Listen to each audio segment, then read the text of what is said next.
Isang araw, nagmamaneho sa Cuba, aking nakita, babaeng saksakan ng ganda.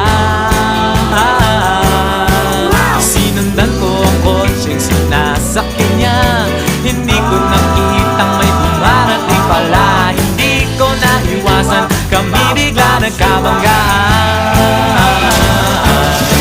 Nung magkamalay, ay nasa ospital na ako.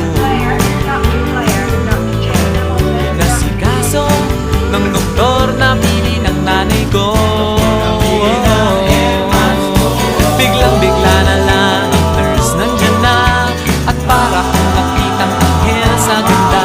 Kahit nagdidiliro, itong nasabi ko sa kanya. Ale, nasa